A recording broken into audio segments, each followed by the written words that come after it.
అందరికీ నమస్కారం.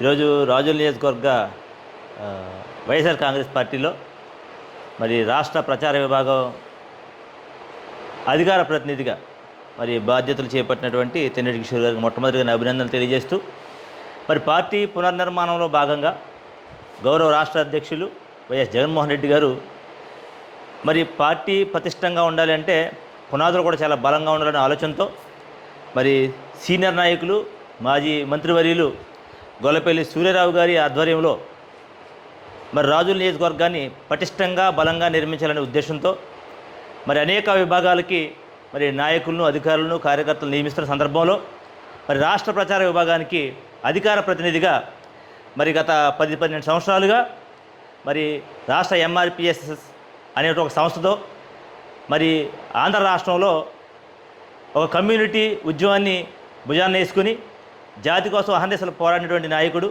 అదేవిధంగా గత ఎన్నికల్లో వైఎస్ఆర్ కాంగ్రెస్ పార్టీ కోసం రాష్ట్ర వ్యాప్తంగా అహర్నిశలు కష్టపడినటువంటి నాయకుడు అనే తెన్నేటి కిషోర్ గారిని మరి యొక్క విభాగానికి మరి ప్రపోజ్ చేసినటువంటి గొల్లపల్లి సూర్యారావు గారికి మరి మొట్టమొదటిగా ధన్యవాదాలు తెలియజేస్తా ఉన్నాను. ఎందుకంటే ఏ పదవికి ఎవరు అర్హులైనటువంటి ఒక సుదీర్ఘమైనటువంటి అనుభవం కలిగినటువంటి నాయకులు గొల్లపల్లి సూర్యారావు గారు మరి ఇవాళ రాజోలు నియోజకవర్గ ఇన్ఛార్జిగా ఉంటూ మరి జిల్లాలో ఉన్నటువంటి 7 నియోజకవర్గాల్లో జరిగేటువంటి అన్ని కార్యక్రమాల్లో చురుగ్గా పాల్గొంటూ మరి ఒక్క నిమిషం కూడా ఖాళీ లేకుండా మరి పార్టీ కార్యక్రమాల్లో పాల్గొంటూ మరి ఈ రాజోలు నియోజకవర్గానికి ఉన్నటువంటి అనుబంధ విభాగాలన్నింటికీ కూడా కొత్త నూతనమైనటువంటి ఒరవడితో, నూతన ఉత్తేజంతో యువ నాయకులను, పార్టీ కోసం పనిచేసే వాళ్ళను గుర్తించి వారిని తగిన పదవుల్లో కూర్చోబెడుతున్నటువంటి మా నాయకుడు గొల్లపల్లి సూర్యారావు గారికి మొట్టమొదటిగా నేను నా యొక్క హృదయపూర్వక ధన్యవాదాలు తెలియజేస్తా ఉన్నాను. ఇది సాధారణమైన విషయం కాదు. ఎందుకంటే యువతరం కూడా చాలా ఇబ్బందులు పడుతున్న పరిస్థితులు ఇవాళ పార్టీ కోసం పనిచేయడానికి. ఎందుకంటే మాట్లాడితే ఆ మాటను పట్టుకుని కేసులు పెట్టి జైల్లో పెడుతున్న సందర్భాలు మనం చూసాం. అధికార పార్టీ కూటమి ప్రభుత్వం ఎంత దుర్మార్గంగా తయారైంది ఆంధ్ర రాష్ట్రంలో అంటే, ఎవరైతే వాళ్ళ తప్పుని ఎత్తి చూపిస్తారో ఆ తప్పుని కప్పిపుచ్చుకోవడానికి ఎవరైతే మాట్లాడుతున్నారో వాళ్ళ మీద కేసులు పెట్టేటువంటి దుస్థితికి వచ్చేసింది వాళ్ళ కూటమి ప్రభుత్వం. వాళ్ళకి పరిపాలన చేతకాక అరెస్టులనే పరిపాలన అనుకున్నటువంటి దీనస్థితికి వాళ్ళు చేరిపోయారు.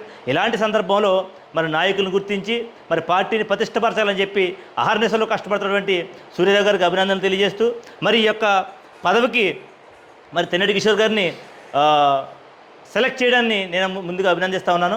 మరి యొక్క పదవిని పొందుకున్నటువంటి తెన్నేటి కిషోర్ గారికి కూడా నా యొక్క హృదయపూర్వక ధన్యవాదాలు తెలియజేస్తూ, మరి ఈ యొక్క పదవికి వన్నె తెచ్చే విధంగా గొల్లపల్లి సూర్యారావు గారి యొక్క గౌరవాన్ని, ఆయన యొక్క కష్టాన్ని మరింతగా పెంచే విధంగా ఆయన